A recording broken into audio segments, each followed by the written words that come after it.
more than 200 millimeters in 5 hours. Straight ahead to Barangay Tatalon, some residents had to be rescued, with floodwaters rising to a normal person's height.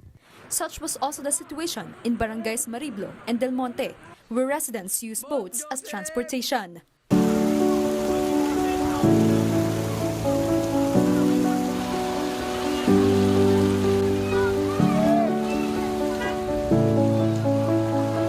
Uso na naman ng ulan-ulan. Siyempre, pag umuulan, bumabaha, nagkakaroon po tayo ng fever, nagkakaroon po tayo ubo. And of course, hindi natin maiwasan ang magkaroon ng leptospirosis.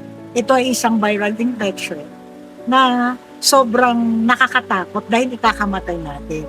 Na this leptospirosis na sakit na to, alam naman natin na this is microbial infection from Leptospira. Nagaling siyempre sa ihi ng daga, yung mga infected na mga pusa, ihi ng kung ano-ano. Kaya nakakatakot po. So, sa akin as integrative medicine doctor, as naturopath, as acupuncturist, may mga paraan po dyan para lumakas po ang ating immune system.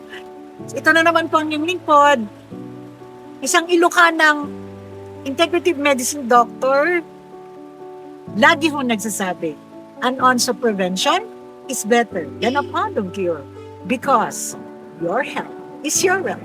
So kung gusto nyo kong i-follow, see the link below, ang aking personal Facebook o sa Facebook ng office para malaman nyo ang iba't ibang detalye at mga ibang tips sa kalusugan para po mas lumakas at gumanda at lalong lalakas ang ating katawan.